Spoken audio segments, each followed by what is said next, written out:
Egy lámpárhuzamos, picit előredőlünk, nagyjából combközépig érjen a kéz.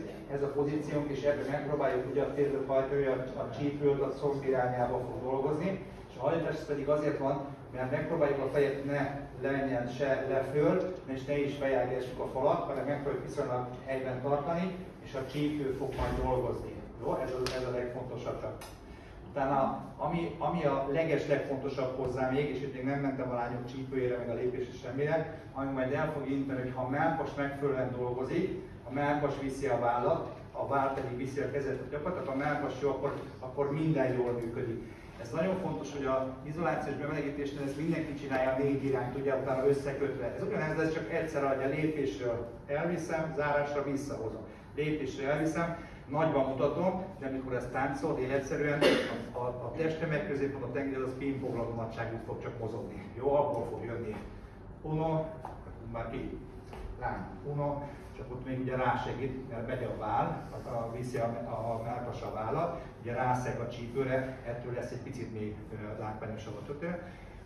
Kezdő szinten nagyon ajánlom a gyakorlás, hogy próbáljátok meg csak úgy, hogy nem menjen a fej, hogy ne a csípővel menjen, hanem a fenekedet összehúzod, párhuzamosan picit beleülsz, megpróbálod a mellkast úgy izolálni, hogy csak a mellkas menjen és nem menjen hozzá a fej. És ezt majd szépen beleépíteni, de addig is, ami egy nagyon jó kis elcsalás a lányoknál és a fiúknál is, hogy ne ez a középről jövő kifelé, és akkor ugye ez lesz belőle, meg a lányoknál is, hanem hozzák mindig a kezet, hogy itt szoktam mondani, hogy itt a dinnye, amelyik oldalra lépni fog, ott a dinnye hónom, a másikat, azt bezártam, de nem hozom soha a testem mögé mellé, mindig elől van a kéz. A lányoknak azért, mert a szoknyát tartod magad előtt, ugye azzal előjátszol és nem itt magadon reszelgeted, a fiúknak meg miután nekünk a párhuzam és a szöglet a megjelenítési formánk, ezért nekünk meg ugye, hogy próbálom, mit csinál a kakas is, ugye egy nagyra fölfolya tolját, hogy nagyobb legyen, nagyobbnak látszódjon. Oké. Lányok ugye a hullám, megjelenítési formában a látság, a fiúk a szöglet és a párhuzam. Oké, tehát lépésnél kint van a kéz, ott a dinnye a hód alatt, fiúknak a keze maga felé lefelé, lányoknak maga felé fölfelé, kitolom előre a lépésre, és ugyanoda hozom vissza.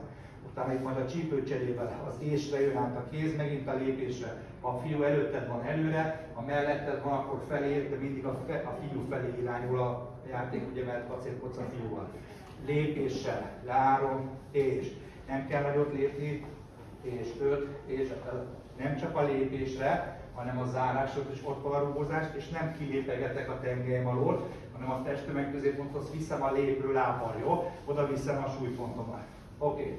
És 1, 3, 5, 7, 1, 3, látod fiúk, húzom a könyököt, a kontrakéz a hangsúlyos, de mégis viszem ugyanazt a könyökömet, csapom előrefelé. Oké, lassan indulunk, 3, és alap, indulunk fiúk. Len és közép. Harmadik ütem. Fönn és közép. Alap. 1, ez az. És meg vagyunk. Lányoknál 3 csináljuk együtt. 3 és 1, 3, 5, 7. 1, 3, 5, 7. 1, 3, 5, 7. 1, 3, 5, 7. Rá, és kereszt. Oké. Halad,